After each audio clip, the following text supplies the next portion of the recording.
In the summer of 1878, the mountain town of Cedar Ridge witnessed something that would be talked about for generations.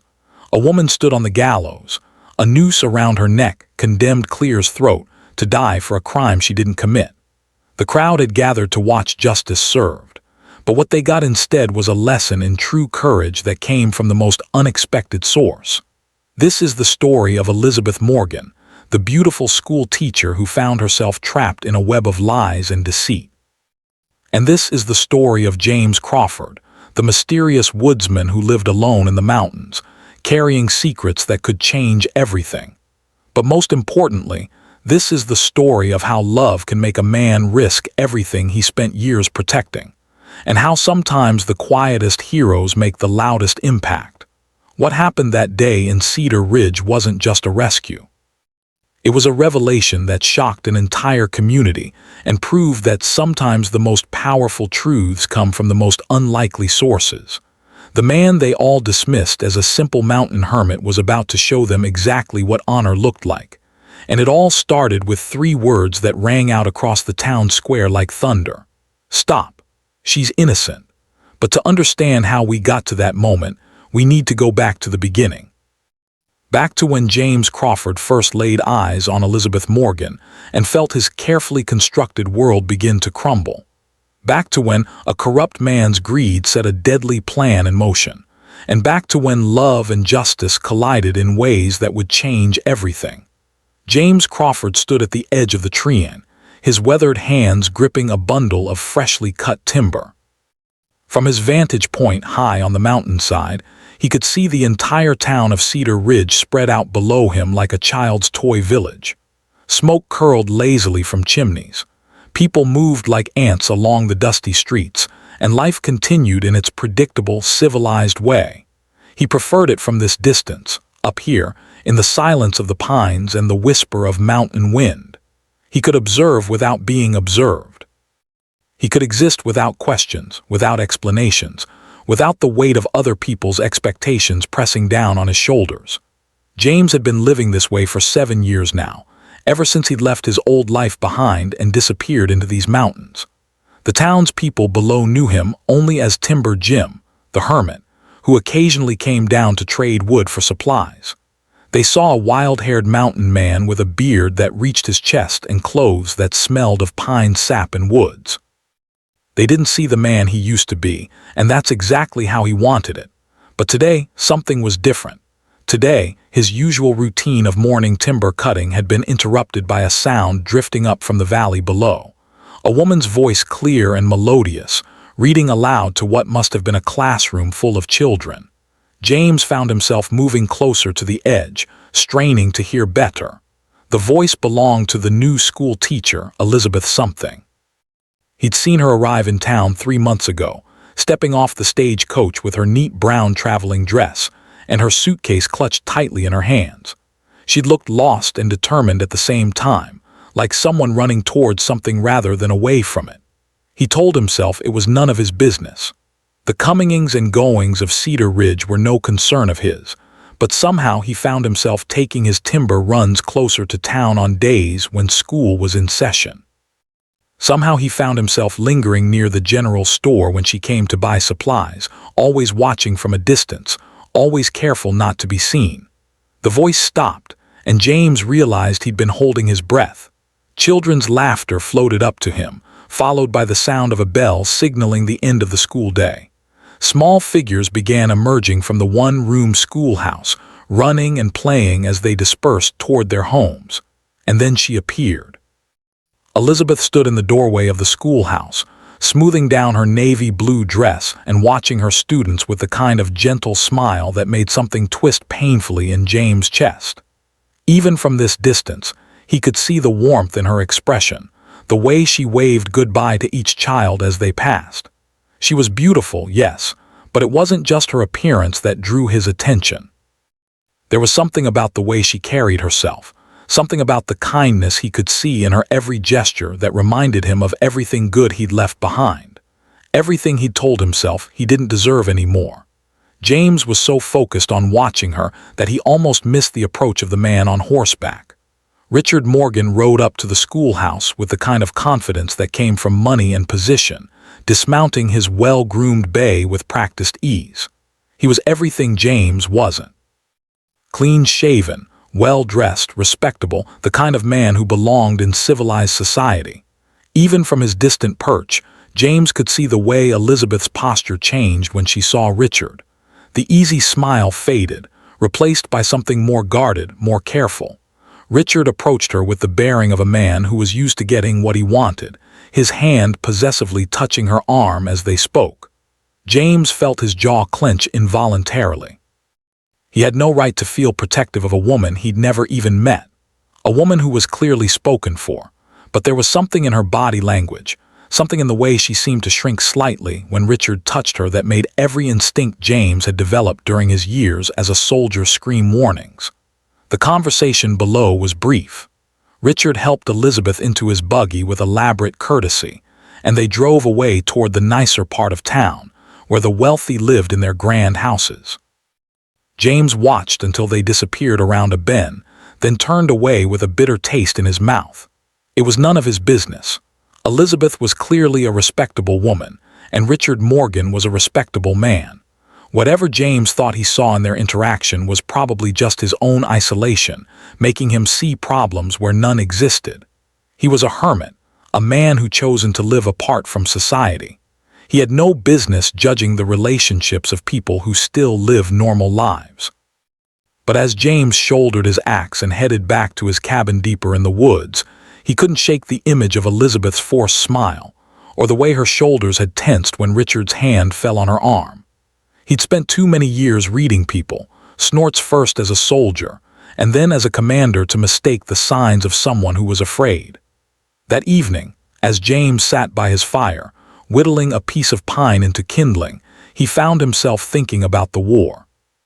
He'd spent years trying not to think about those days, trying to bury the memories along with the man he used to be. But something about seeing Elizabeth today had stirred up old feelings, old instincts he thought he'd successfully suppressed. He'd been a good soldier once. More than good, he'd been exceptional. Colonel James Crawford of the Union Army, decorated for valor, respected by his men, trusted by his superiors. He'd led charges against impossible odds, made decisions that saved hundreds of lives, carried himself with the kind of honor that made other men want to follow him into hell. And then came Antietam. James closed his eyes and forced the memories back down where they belonged. That was another life, another man.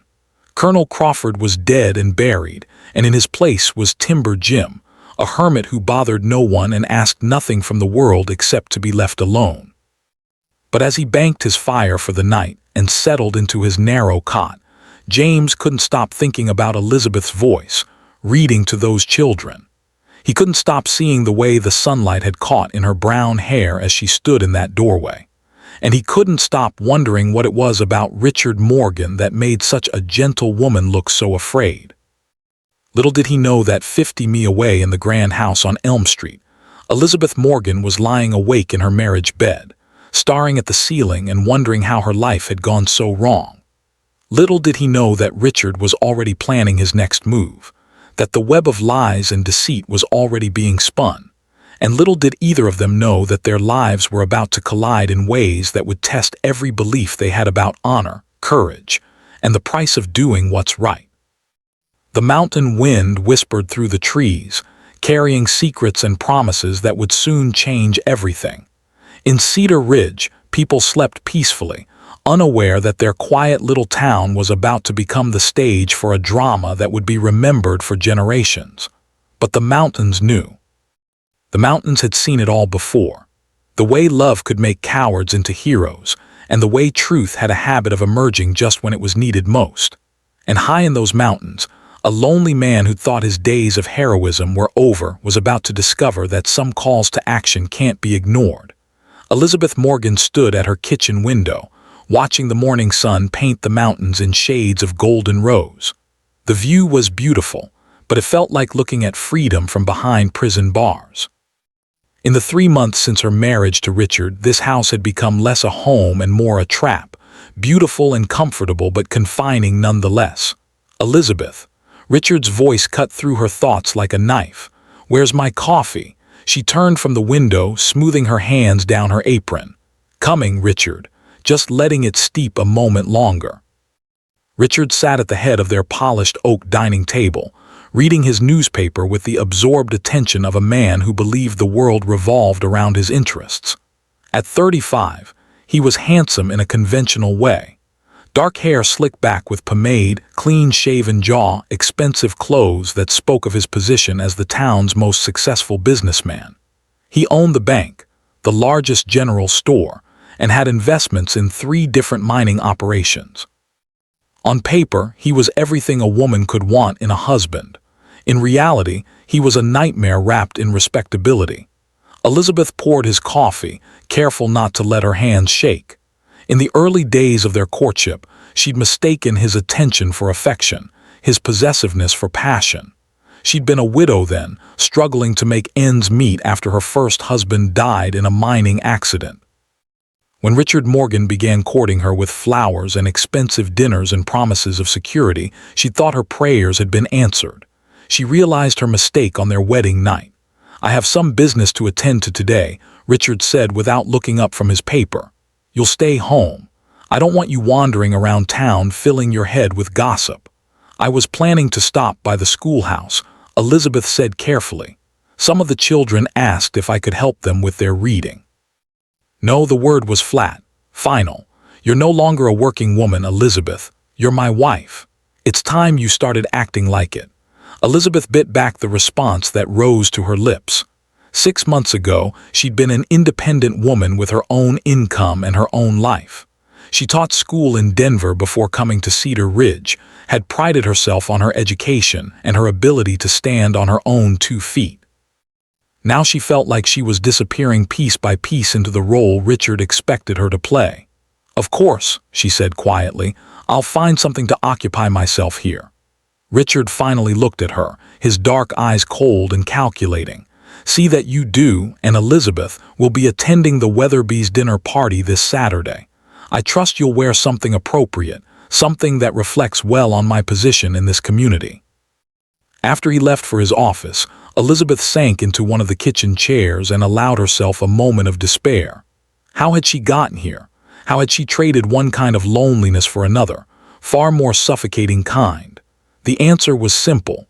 She'd been desperate. After her first husband, Thomas, died, she'd been left with debts she couldn't pay and no family to turn to for help. When Richard began pursuing her with the persistence of a man accustomed to acquiring what he wanted, she convinced herself that gratitude could grow into love, that security was worth sacrificing some of her independence. She'd been wrong on both counts. A knock at the door interrupted her brooding. Elizabeth opened it to find Martha Henley, the doctor's wife, standing on the porch with a covered basket in her hands. "Good morning, dear," Martha said with a warm smile. "I brought you some of my apple preserves. Thought you might like them." "How thoughtful," Elizabeth said, stepping aside to let the older woman enter. Martha was one of the few bright spots in her new life, a kind woman who seemed to genuinely care about Elizabeth's welfare. "You look tired, child," Martha said, studying Elizabeth's face with the keen eye of a doctor's wife who'd learned to read the signs of suffering. "Everything all right?" Elizabeth forced a smile. "Just adjusting to married life, I suppose." "It's quite different from being on my own." Martha's expression grew troubled. "Different how?" For a moment, Elizabeth was tempted to tell her everything about Richard's controlling nature, about the way he watched her every move, about the bruises hidden beneath her long sleeves. But what good would it do? Martha was a good woman, but she was also part of the same social circle that saw Richard as a pillar of the community. Who would believe that the respectable Richard Morgan was anything other than a devoted husband? "Oh, just the usual adjustments," Elizabeth said lightly. "Learning each other's habits and preferences." Martha didn't look convinced, but she didn't press. Instead, she set the preserves on the kitchen counter and turned to face Elizabeth directly. "You know," she said carefully, "if you ever need to talk to someone or if you ever need help with anything, you can come to me day or night." The kindness in her voice nearly broke Elizabeth's composure. "Thank you, Martha. That means more than you know." After Martha left, Elizabeth found herself thinking about the doctor's wife's offer. Was her situation really so obvious that a relative stranger could see it? Or was Martha simply being kind to a newcomer who seemed isolated? The afternoon dragged by with painful slowness. Elizabeth tried to read, tried to sew, tried to occupy her mind with anything that would keep her from thinking about the trap her life had become. But her thoughts kept returning to the schoolhouse, to the children who'd become so dear to her in the short time she taught them. Most of all, she found herself thinking about the mysterious mountain man she glimpsed a few times around the edges of town. Timber Jim, the children called him.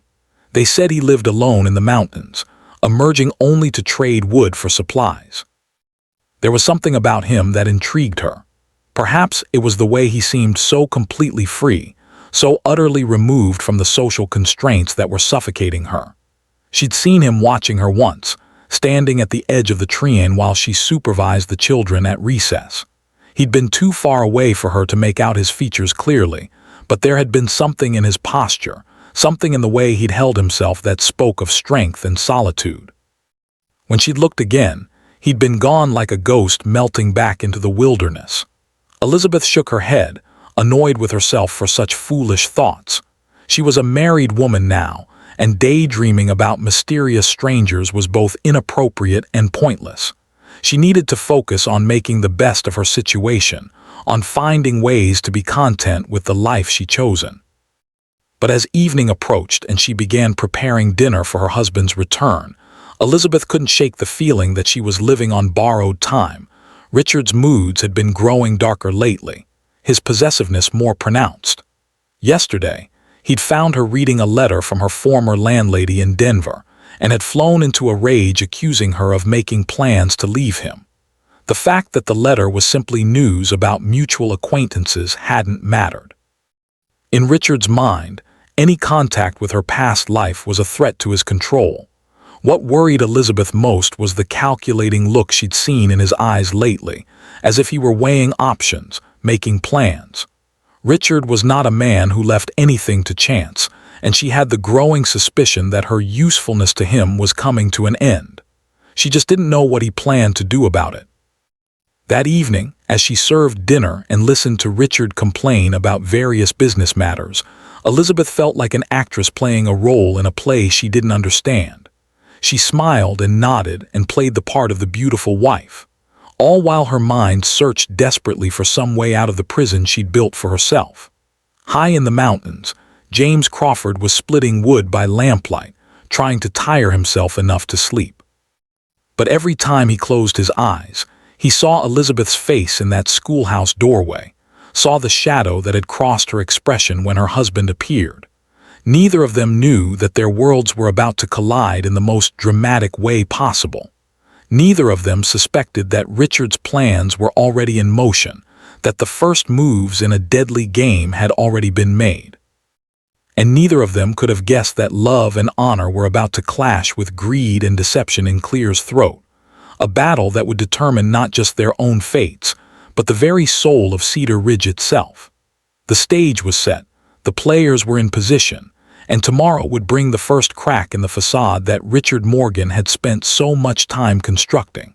The scream shattered the pre-dawn quiet of Cedar Ridge like glass breaking against stone. Mrs. Adelaide Hutchkins, the banker's elderly secretary, had arrived early to open the offices as she did every morning. What she found when she unlocked the door to the Cedar Ridge. First National Bank would haunt her for the rest of her life. Harold Weatherb lay sprawled across the floor of the bank's main vault, his expensive suit stained with blood, his skull crushed by what appeared to be a heavy object. The safe stood open, its contents scattered. Several $1,000s in cash and gold certificates were missing along with the deed to the most valuable silver mine in the county. Within minutes, the entire town was buzzing with news of the murder.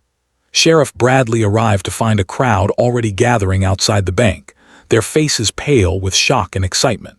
Cedar Ridge was a quiet town where the most serious crime was usually public drunkenness on Saturday nights.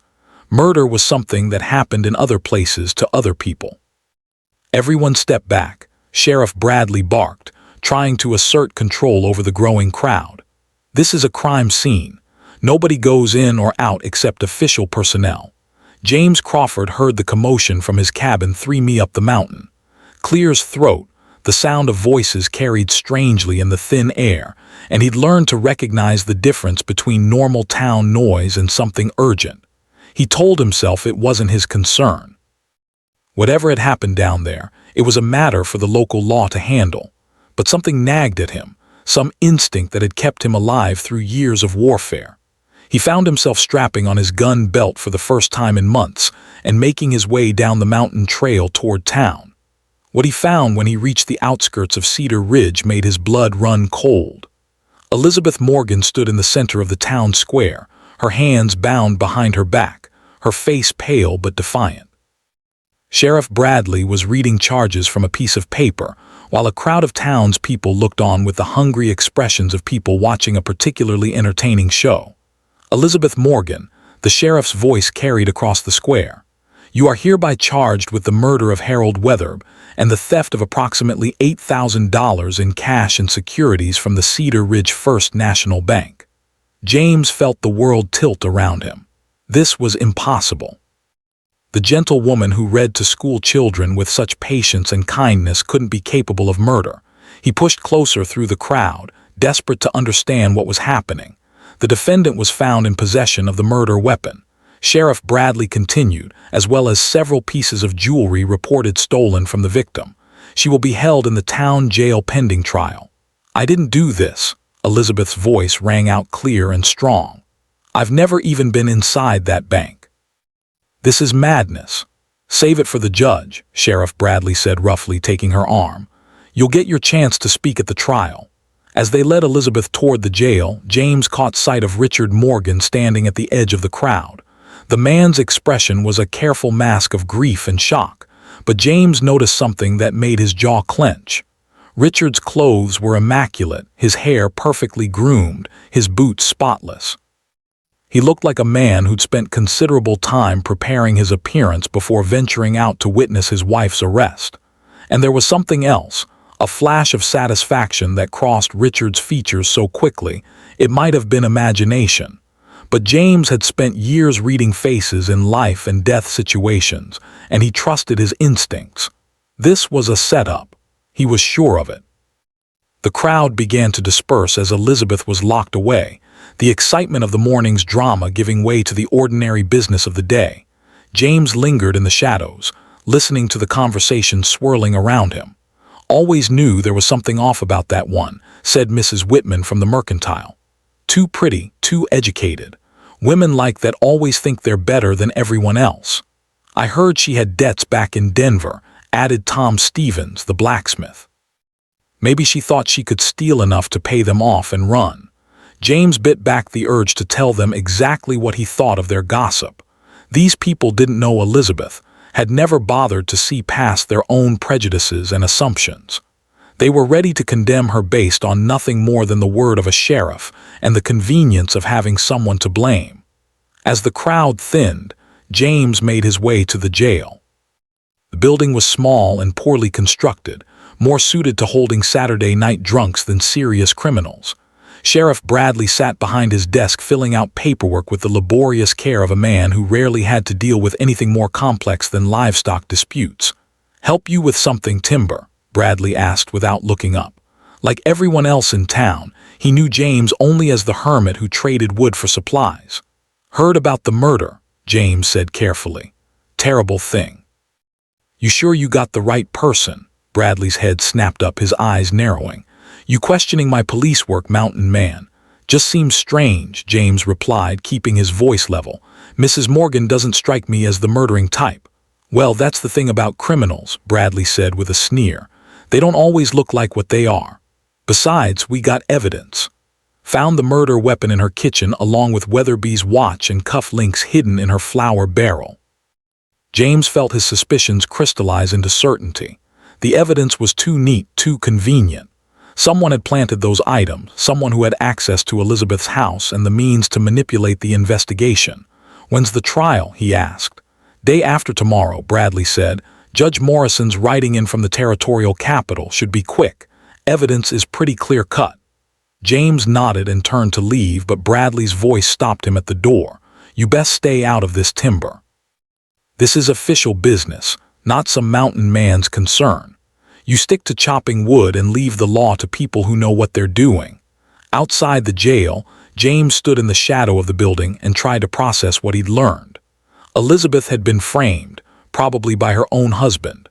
The evidence against her was manufactured, planted by someone with intimate access to her home. The trial would be a foregone conclusion unless something dramatic happened to change the narrative. In the old days as Colonel Crawford, he would have had resources to investigate, authority to demand answers. He could have rallied men to his cause, used his reputation and connections to uncover the truth. But Colonel Crawford was dead, buried under years of self-imposed exile. Timber Jim was just a hermit with no standing in the community and no power to effect change. Or was he? That evening, James sat by his fire and thought about the woman locked in that inadequate jail, waiting to die for a crime she didn't commit. He thought about Richard Morgan's satisfied expression, about the convenient timing of evidence that painted Elizabeth as a desperate killer. He thought about honor and duty, and the oaths he'd taken long ago to protect the innocent. Most of all, he thought about Elizabeth's voice reading to those children, about the gentle kindness in her eyes, about the way she'd made him remember what it felt like to care about something beyond his own survival. Colonel James Crawford had spent his entire military career fighting for justice, leading men into battle against impossible odds, because it was the right thing to do. He'd won medals for valor, earned the respect of his peers, and built a reputation based on never backing down from a fight that mattered. Maybe it was time for the colonel to come back from the dead. As James banked his fire and prepared for what might be his last night as Timber Jim, he made a decision that would change everything. In 2 days, Elizabeth Morgan would stand trial for murder. The evidence against her was overwhelming, the outcome predetermined. The good people of Cedar Ridge were ready to watch her hang for a crime she didn't commit. But they'd reckoned without the lonely woodsman who'd been watching from the mountains. They'd forgotten that sometimes the most unlikely heroes are the ones who matter most when honor's on the line.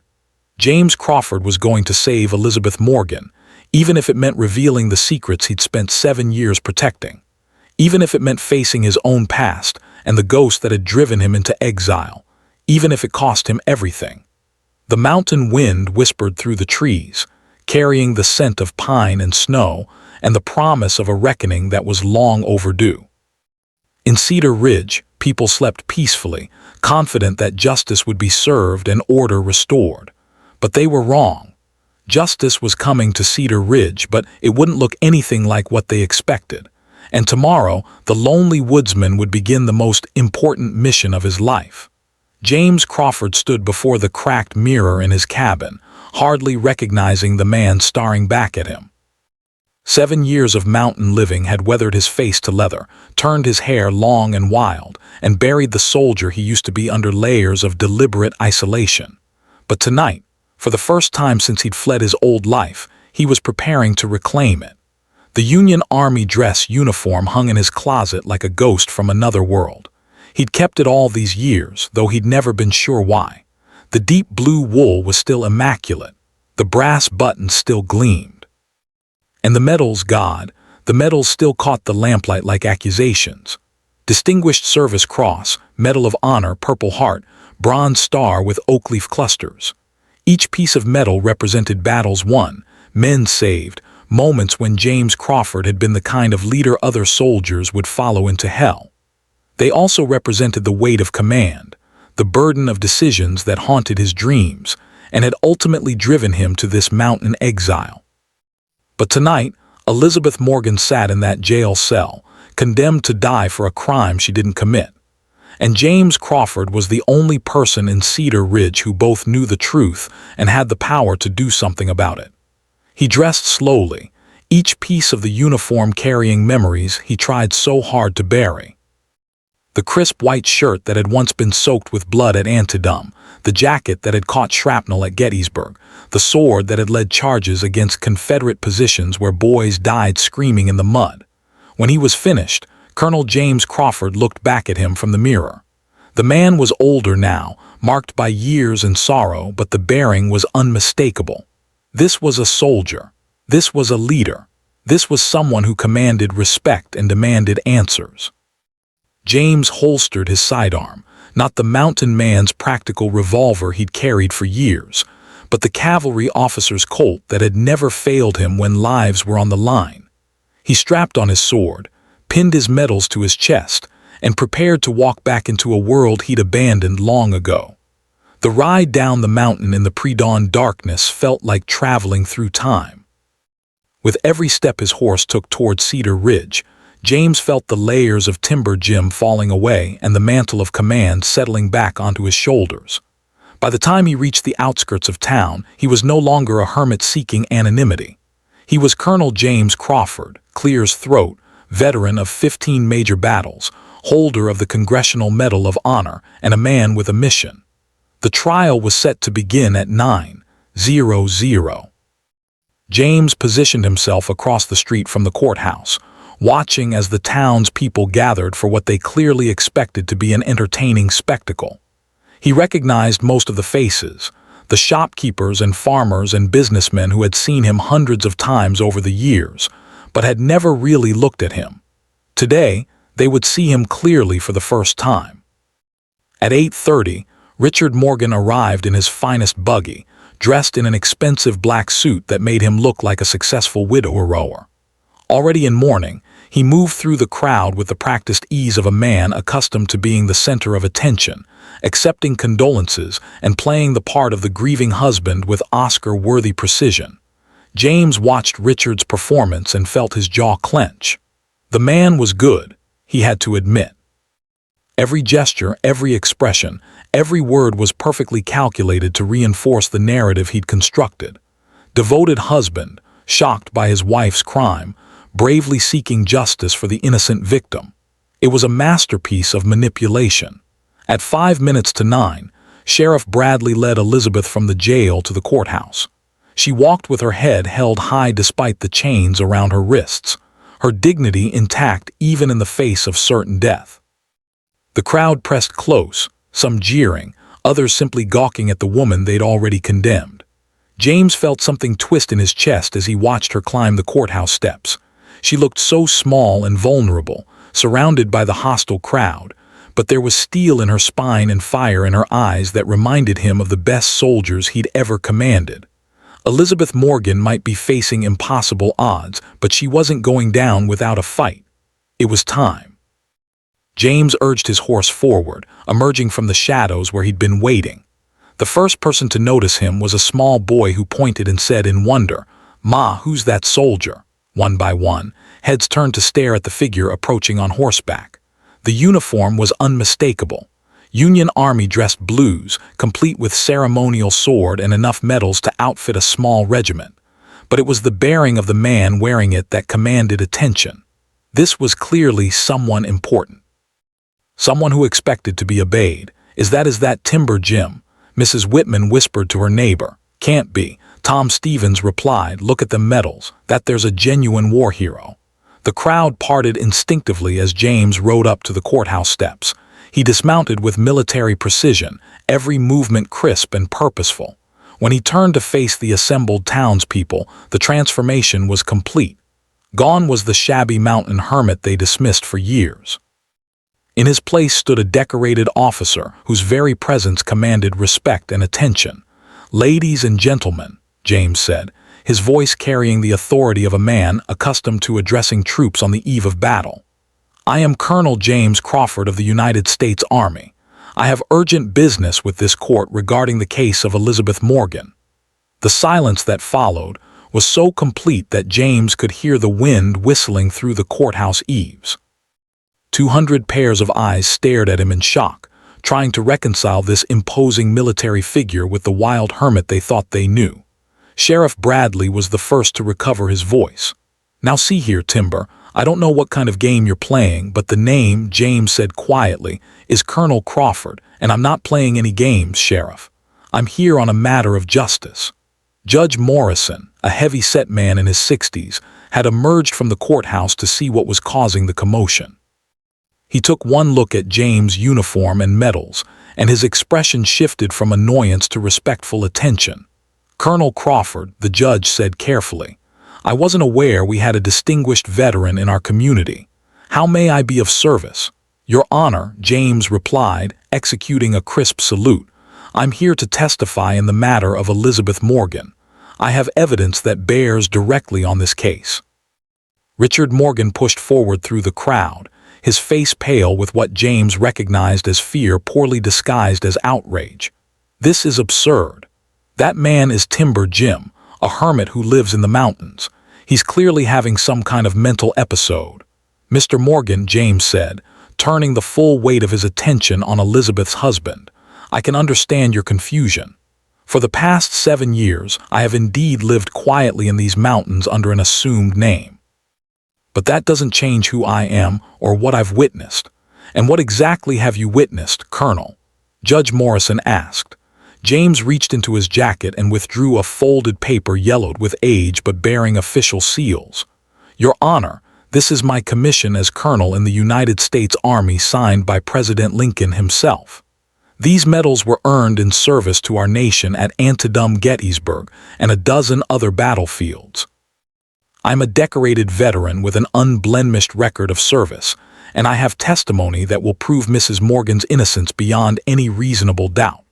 The crowd erupted in whispers and exclamations. Elizabeth, still standing between her guards, was staring at James with an expression of wonder and dawning hope.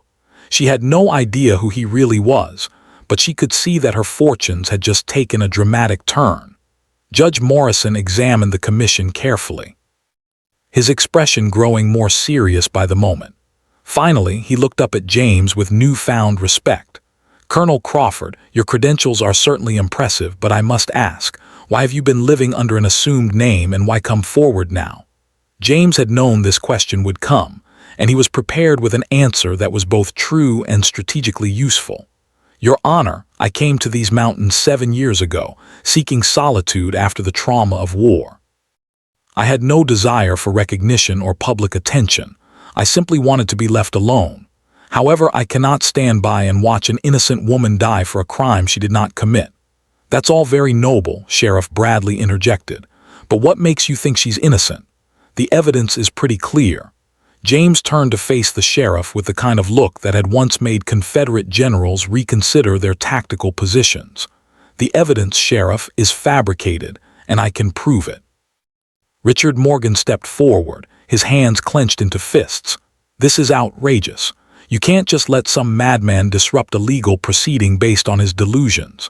"Mr. Morgan," Judge Morrison said firmly, "I'll thank you to remember that you're addressing a decorated veteran and officer of the United States Army. Colonel Crawford has every right to present evidence to this court." James smiled grimly. The first phase of his plan was working perfectly. He'd established his credentials, claimed his authority, and positioned himself as Elizabeth's champion. Now came the dangerous part, exposing Richard's conspiracy without revealing exactly how much he'd observed from his mountain vantage point. "Your Honor," James said, "if you'll grant me permission to present my evidence, I believe I can show this court exactly what happened on the night Harold Wetherbe was murdered, and I can prove that Elizabeth Morgan had nothing to do with it." The crowd was hanging on every word now, their earlier certainty about Elizabeth's guilt wavering in the face of this unexpected development. James could see the doubt creeping into their expressions, the questions beginning to form. This was what he'd been trained for, the moment when everything hung in the balance and leadership made the difference between victory and defeat. He'd commanded men in battles against impossible odds and found ways to win through strategy, courage, and sheer force of will.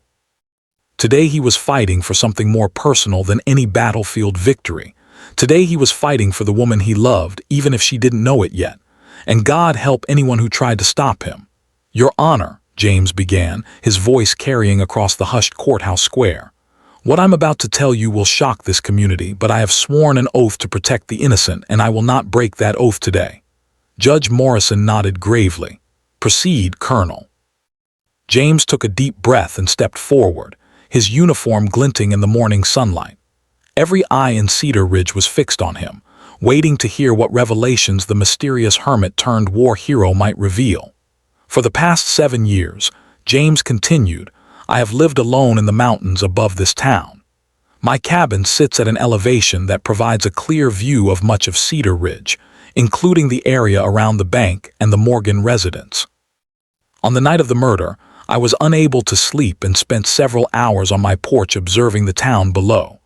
Richard Morgan's face had gone pale, but he maintained his composure. This is ridiculous. Even if this man is who he claims to be, what could he possibly have seen from miles away in the dark? Mr. Morgan, James replied coldly, you'd be surprised what a trained military observer can see with the right equipment. I've spent years watching troop movements from elevated positions, tracking enemy activity across vast distances. A man learns to notice details that others might miss. He reached into his saddle bags and withdrew a military-issue spyglass, the brass polished to a mirror shine. This telescope has served me well in war and peace. On the night Harold Wetherb died, it showed me some very interesting activity in your neighborhood. Elizabeth was staring at James with an expression of growing amazement. She still didn't understand who he was or why he was helping her, but hope was beginning to replace the despair in her eyes. At approximately 11:30 that night, James continued, I observed a figure leaving the Morgan residence through the back door. The individual was dressed in dark clothing and moved with the stealth of someone attempting to avoid detection. He proceeded directly to the alley behind the bank. Lies, Richard burst out. I was home all night with my wife. She can vouch for me. Can she? James asked quietly. Because from what I observed, Mrs. Morgan was given something to ensure she slept very deeply that night. Something mixed into her evening tea. Perhaps something that would keep her unconscious while her husband went about his business. A murmur ran through the crowd. This was better than any stage play, more dramatic than anything they'd ever imagined happening in their quiet town. Sheriff Bradley stepped forward, his hand resting on his gun. Now hold on just a minute. You're making some serious accusations here, Colonel. You better have more than just claims about what you might have seen in the dark. James smiled grimly. Oh, I have much more than that, Sheriff. Tell me, when you searched the Morgan house for evidence, did you notice anything unusual about the back door? The back door.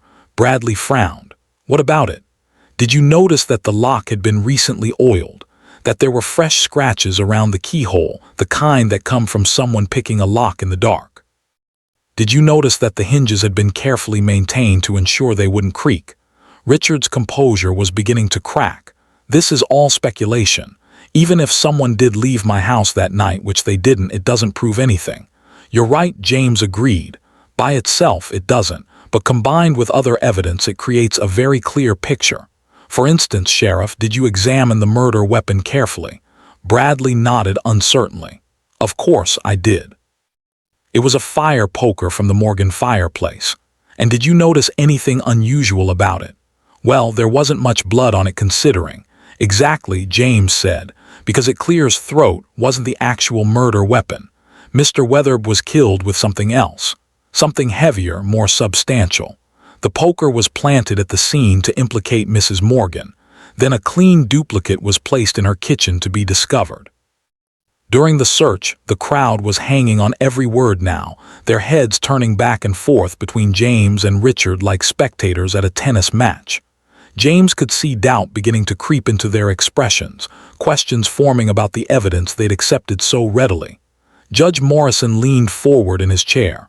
Colonel, these are serious allegations. Do you have proof of this substitution?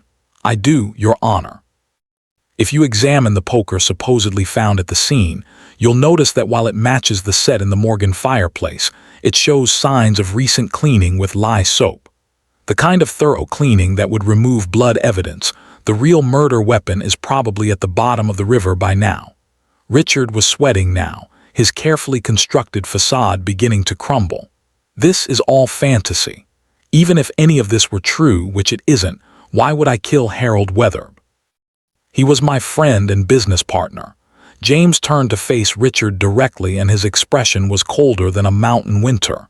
Because Harold Weatherb discovered your embezzlement scheme, didn't he? He found out you'd been stealing from the bank, using your position to cover your tracks. He was going to expose you, ruin your reputation, see you sent to prison. That's a lie, is it? Sheriff, have you examined the bank's books? Really examined them, or did you just accept Mr. Morgan's word that everything was in order? Bradley looked uncertain. Well, Mr. Morgan said the books were fine, except for what was stolen that night. I suggest you look more carefully, James said. I think you'll find that Harold Weatherb wasn't the victim of a random robbery. He was killed because he threatened to expose a much larger crime, systematic theft, that's been going on for months. Elizabeth gasped, the pieces suddenly falling into place. That's why you married me, she said, her voice barely above a whisper. You needed respectability, needed to look like a solid citizen while you stole from your own bank. And when Harold found out, shut up, Richard snarled, his mask finally slipping completely. You don't know anything. But it was too late. The damage was done. The crowd could see the guilt written across his face. Could hear the admission in his desperate denial. James pressed his advantage. After you killed Weatherb, you planted evidence to frame your wife. It was perfect. Get rid of the man who could expose you and the woman who'd served her purpose. You'd be the grieving widower, free to start over somewhere else with the money you'd stolen. You can't prove any of this, Richard shouted. Can I? James reached into his jacket again and withdrew a small leather journal. This belonged to Harold Weatherb. I found it hidden in his house after his death. It seems he suspected what was happening and kept detailed records. Names, dates, amounts, everything you've stolen over the past 8 months. The crowd erupted in angry murmurs. Several men stepped forward, their faces dark with rage. These were people who trusted Richard with their savings, their businesses, their futures. Sheriff Bradley looked stunned. When did you last night? James said simply, while you were preparing for today's trial, I was gathering evidence. I knew Mrs. Morgan was innocent, and I knew the real killer was walking free. I couldn't let that stand. Richard made a desperate play, pulling a derringer from his coat pocket and pointing it at James. You think you're so clever, don't you? Coming down from your mountain like some kind of avenging angel. Well, you're too late. Even if any of this is true, there's no way to prove it in court. James didn't even flinch. He'd faced down Confederate cavalry charges and rebel artillery batteries. One desperate man with a small pistol didn't intimidate him in the slightest. Mr. Morgan, he said calmly, I wouldn't do that if I were you. You see, there's one more thing I haven't mentioned. What? I wasn't alone that night. I had assistance in gathering evidence. Assistance from someone who's been watching you for quite some time. From the edge of the crowd, Dr. Henley stepped forward with his wife Martha. The doctor's face was grim, and he carried a small vial filled with clear liquid. Richard, Dr. Henley said quietly, you made a mistake when you asked me to provide you with ladanum for Elizabeth's nerves. I've been wondering why a healthy young woman would need such a powerful sedative. When Colonel Crawford came to me last night with his suspicions, everything made sense. Martha added, I saved a sample of the tea you gave Elizabeth the night of the murder. The colonel asked me to test it, and we found enough ladanum to keep a person unconscious for hours. Richard's gun hand was shaking now, his eyes darting wildly between James and the growing circle of angry townspeople. This is all you can't. I won't let you destroy me. You've already destroyed yourself, James said. The only question now is whether you'll face justice like a man or die like a coward. For a moment, it seemed like Richard might try to shoot his way out. But as he looked around at the faces surrounding him, faces that had once shown him respect and now showed only disgust and betrayal, his shoulders sagged in defeat. Sheriff Bradley stepped forward and took the gun from Richard's limp hand. Richard Morgan, you're under arrest for the murder of Harold Weatherb and the theft of approximately $15,000 from the Cedar Ridge First National Bank. As the sheriff led Richard away in chains, Elizabeth stood frozen in shock, trying to process everything that had just happened.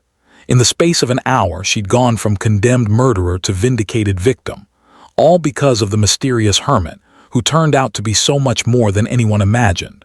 James approached her slowly, his expression gentle for the first time since his dramatic arrival. Mrs. Morgan, Elizabeth, are you all right? She looked up at him with tears streaming down her face. I don't understand. Why did you help me? You don't even know me. James smiled sadly. I know enough. I know you're kind to children and gentle with animals. I know you read stories with a voice like music and you stand up straight even when the world is trying to break you down. I know you're innocent of murder and guilty of nothing more than trusting the wrong man. But who are you really? I mean, I know you're Colonel Crawford, but why were you living in the mountains? Why did you help me? James was quiet for a long moment, studying her face as if trying to memorize it. Because, Elizabeth, 7 years ago, I made some mistakes that cost good men their lives. I came to these mountains to hide from the guilt and shame of those failures. I thought I was done being a soldier, done fighting for anything that mattered. He paused, his voice growing softer. But then I saw you standing in that schoolhouse doorway, and I remembered what it felt like to care about something beyond my own survival. When I realized you were in danger, I couldn't stand by and do nothing. Some things are worth fighting for, even if it means facing the past you've been running from. Elizabeth reached out tentatively and touched the Medal of Honor pinned to his chest. Thank you, she whispered. Thank you for saving my life. Thank you, James replied, for giving me a reason to remember who I used to be. The crowd was beginning to disperse now, the excitement over and normal life resuming its course. But for James and Elizabeth, everything had changed. The hermit had reclaimed his identity. The innocent woman had been saved, and two lonely souls had found something in each other that neither had expected. As the sun climbed higher over Cedar Ridge, painting the mountains in shades of gold and promise, James offered Elizabeth his arm. Come on, he said gently. Let's get you home. But as they walked away from the courthouse together, both of them knew that home might mean something entirely different now. The mountain was still there, still calling to the part of James that craved solitude. But for the first time in 7 years, he was no longer sure that solitude was what he wanted most. Sometimes the greatest battles are fought not for territory or glory, but for the chance at redemption. And sometimes, if you're very lucky, winning that battle gives you more than you ever dared to hope for. 3 weeks later, James Crawford stood on the porch of his mountain cabin, watching the sun set over Cedar Ridge. The town looked peaceful from this distance, its troubles resolved, and its secrets brought into the light. Richard Morgan sat in the territorial prison, awaiting trial for murder and embezzlement. Elizabeth was free, her name cleared, and her dignity restored. But James found himself restless in ways he hadn't experienced since his early days in exile. The solitude that had once comforted him now felt empty, hollow. The silence that had been his refuge now seemed to echo with possibilities he'd never allowed himself to consider. The sound of hoof beats on the mountain trail broke through his reverie. James turned to see a rider approaching, a woman on horseback picking her way carefully up the rocky path. Even from a distance, he recognized Elizabeth's graceful bearing, the careful way she handled the unfamiliar terrain. She'd been to visit him several times since the trial, bringing food and conversation to the man who'd saved her life. They talked about many things during those visits. Her teaching, his war experiences, the strange turn of fate that had brought them together, but they danced around the deeper questions, the feelings that neither quite knew how to express. James walked down to meet her, taking the horse's bridle as she dismounted. "This is a surprise," he said, though his smile belied any displeasure. "I wasn't expecting you until Sunday. I hope you don't mind," Elizabeth said, smoothing down her riding skirt. "I had some news I wanted to share, and I didn't want to wait." They walked up to the cabin together, Elizabeth's eyes taking in the rustic but well-maintained surroundings. James had built this place with his own hands, creating a refuge that was both comfortable and isolated. But seeing it through her eyes, he found himself noticing how lonely it looked, how thoroughly it reflected a life lived apart from human connection. "Coffee," he offered, gesturing toward the kitchen area. "Please." Elizabeth settled into one of the handmade chairs by the fireplace, her expression thoughtful. "James, I've been offered a position." He paused in the middle of filling the coffee pot. "What kind of position?" "Teaching. The Territorial Education Board wants me to help establish a new school in Denver." "It's a wonderful opportunity. Good salary, chance to shape curriculum, work with other educators." She hesitated. "It's the kind of position I always dreamed of." James felt something cold settle in his chest. That's wonderful news. When would you leave? That depends. Elizabeth's voice was quiet, careful. James, what are your plans? I mean, now that your identity is known, now that you've come back to the world, what do you intend to do? The question he'd been avoiding for 3 weeks hung in the air between them. James finished preparing the coffee, using the familiar task to buy himself time to think. What did he intend to do? For 7 years, his only plan had been to survive each day without facing his past. Now that he'd reclaimed his identity, now that the ghost had been partially laid to rest, he had no idea what came next. I suppose I could go back to the army, he said finally. There's always need for experienced officers in the frontier territories. Is that what you want? James poured 2 cups of coffee and handed one to Elizabeth before settling into the chair across from her. I don't know what I want anymore. A month ago, all I wanted was to be left alone. Now he met her eyes, seeing warmth and intelligence in something else. Something that made his heart race with possibilities he'd thought were lost forever. Now I find myself thinking about things I gave up long ago, about what it might be like to have a different kind of life. Elizabeth sat down her coffee cup and leaned forward slightly. James, I need to tell you something.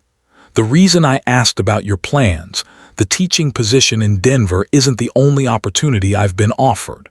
Oh, the school board here in Cedar Ridge has asked me to stay on as the permanent teacher. They're offering to build a new schoolhouse, expand the program, even bring in additional teachers if enrollment grows.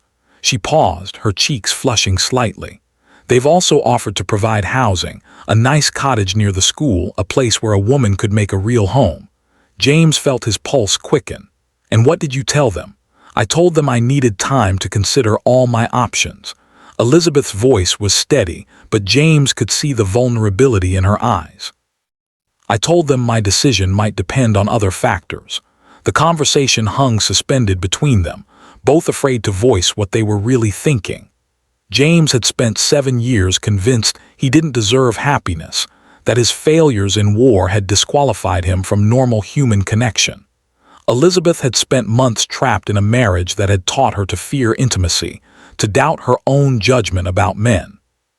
But sitting here in the growing twilight with the mountains stretching endlessly around them and the peaceful town spread out below, both of them felt something shifting. Some wall that had been carefully constructed was beginning to crumble. Elizabeth, James said carefully, what are those other factors? She was quiet for a long moment, her fingers tracing the rim of her coffee cup. When she looked up at him, her eyes were bright with unshed tears. For months, I thought I was broken, she said quietly. Richard made me feel like I was worthless, like no decent man would ever want me. I started to believe that the best I could hope for was to be tolerated, endured. I forgot what it felt like to be truly seen by someone. James leaned forward, his voice gentle.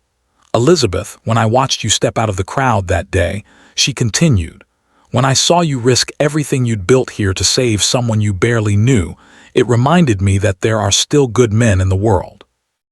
Men who act out of honor rather than self-interest. Men who see strength instead of weakness when they look at a woman who's been knocked down. You were never broken, James said firmly. You were trapped, manipulated, lied to, but you never broke. I watched you stand up to that crowd, saw you face certain death with more courage than most soldiers I've served with. You're one of the strongest people I've ever met. Elizabeth smiled through her tears. You saved my life, James. But more than that, you saved something inside me that I thought was lost forever. You reminded me that I'm worth saving. James sat down his coffee and moved to kneel beside her chair, taking her hands in his. Elizabeth, I need you to know something. I didn't save you out of some noble sense of duty. I saved you because the thought of losing you, of watching you die for something you didn't do, it would have destroyed me. What are you saying? I'm saying that somewhere in the process of watching you from afar, of admiring your kindness and your strength, I fell in love with you. I know it's presumptuous. I know you've been through hell with one man and probably don't trust your feelings about another, but I needed you to know. Elizabeth's tears were flowing freely now, but her smile was radiant. James Crawford, are you asking me to consider staying in Cedar Ridge? I'm asking you to consider a lot more than that. James' voice was rough with emotion. I'm asking if you might be willing to take a chance on a broken-down soldier who's learning how to live again. I'm asking if you could see yourself building a life with a man who loves you more than his own survival."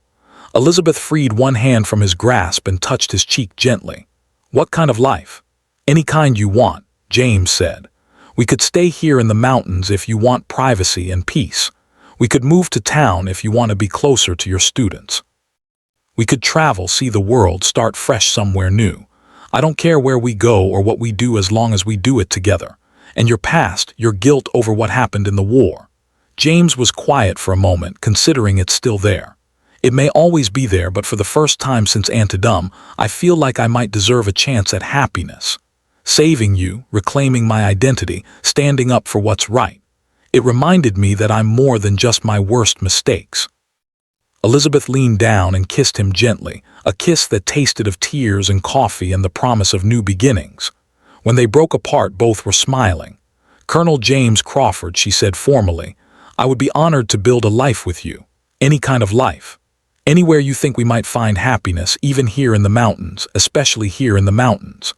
Elizabeth looked around the cabin with new eyes, seeing not isolation, but possibility, though we might want to add a few rooms. "This place could use a woman's touch, and if we're going to have students visiting for extra lessons," James laughed, the sound rich and full of joy. "Are you planning to reform me, Mrs. Morgan? It's Miss Hartwell again now," she corrected with a grin. "Mrs. Morgan died the day her husband was arrested. And yes, I'm absolutely planning to reform you. Someone needs to teach you how to live in the world again. And someone needs to teach you that you deserve to be cherished," James replied, pulling her into his arms. "I think we both have a lot to learn." As the stars began to appear over the mountains, James and Elizabeth sat together on the porch of what would soon be their shared home. They talked about the future, about the school Elizabeth would run, about the life they would build, about the children they hoped to have, and the love that had saved them both from despair. In the distance, Cedar Ridge settled into peaceful sleep. Its people, secure in the knowledge that justice had prevailed and truth had won out over deception. But high in the mountains, two souls who had found each other against all odds were just beginning their greatest adventure. The lonely woodsman's days of solitude were over. The teacher's period of fear and doubt was finished. Together, they would write a new chapter, one filled with love, hope, and the quiet satisfaction that comes from building something beautiful out of the ashes of the past. And if you listened carefully to the mountain wind that night, you might have heard the echo of wedding bells that would soon ring out over Cedar Ridge, announcing to the world that sometimes the most unlikely love stories have the happiest endings of all. And so ends the remarkable tale of James Crawford and Elizabeth Hartwell, two wounded souls who found healing in each other's love. Their story reminds us that heroes come in many forms, sometimes wearing military uniforms, sometimes disguised as humble mountain hermits, and sometimes hiding behind the gentle strength of a woman who refuses to be broken. The mountains of Colorado still stand tall and proud, witnessing countless stories of courage, love, and redemption.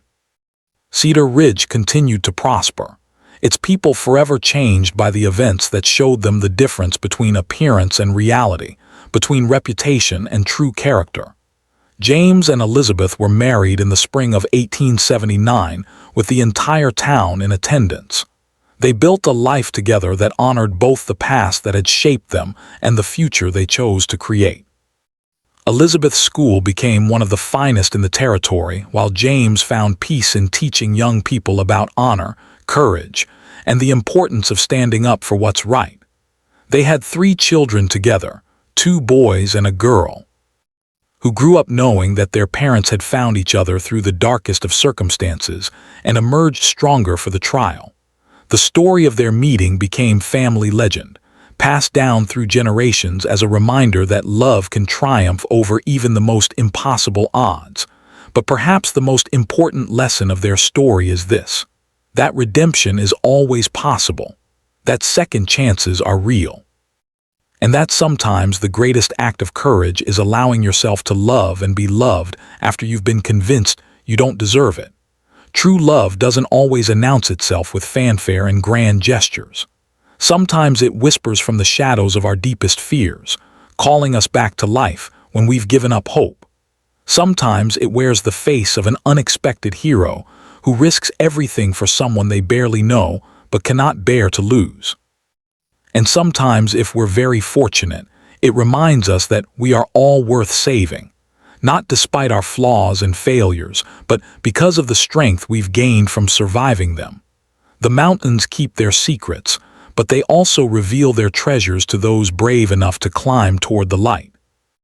James Crawford and Elizabeth Hartwell found their treasure in each other, and their love story continues to echo through the canyons and valleys of the American West, inspiring all who hear it to believe in the power of second chances and the miracle of finding home in another person's heart. Remember, some promises are worth keeping, no matter how long it takes.